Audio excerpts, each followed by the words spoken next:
ரெண்டு பொருளை வச்சு இந்த வார இன்ஸ்டன்ட் சட்னி எப்படி செய்யுதுன்னு பார்க்கலாம் வாங்க. Welcome to Rajika kitchen. ரெண்டு பொருள் தாங்க, அது மட்டும் இருந்தால் போதும். அருமையான சட்னி இன்ஸ்டண்ட்டாக செஞ்சிடலாம். இட்லி தோசையோடு சாப்பிட்றதுக்கு ரொம்ப நல்லாயிருக்கும். ஃப்ரிட்ஜில் ப்ரிசர்வ் பண்ணி வச்சிங்கன்னா மோர் தென் 1 வீக் வரைக்கும் தாராளமாக ப்ரிசர்வ் பண்ணி வச்சு சாப்பிட்லாம். ரொம்ப டேஸ்ட் வைஸ் சூப்பராக இருக்கும்.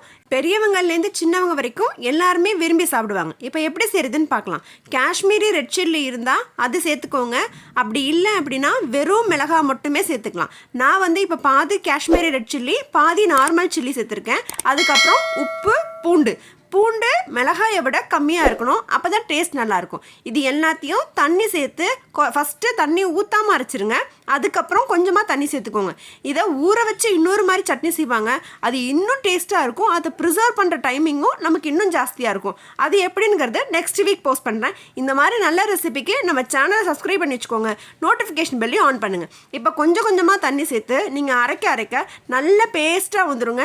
இந்த சட்னியை ட்ராவல் டயத்தில் இட்லி மேலே இல்லை தோசை மேலே தடவி எடுத்துகிட்டு போனீங்கன்னா இது நல்லா ஊறி இட்லி சாப்பிடும்போது அவ்வளோ சூப்பர் டேஸ்ட்டாக இருக்கும். செஞ்சு ட்ரை பண்ணி பாருங்கள். ரெசிபி எப்படி இருக்குன்னு கமெண்ட் செக்ஷனில் சொல்லுங்கள். இப்போ அவ்வளோதான், அரைச்சி முடிச்சிட்டோம். இப்போ சர்வ் பவுலில் மாற்றிட்டு பவுலில் மாற்றும் போதே பாருங்கள் அந்த கலர் எவ்வளோ அட்ராக்டிவாக இருக்குன்னுங்கிறத பார்க்கவே தகன்னு அப்படியே இட்லி இப்போ சுட்டு சாப்பிடணும் போல் ஆசையாக இருக்குது. இதுக்கு தாளிப்பு எதுவும் கிடையாதுங்க.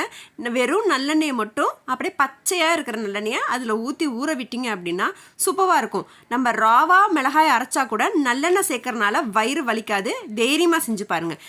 நன்றி.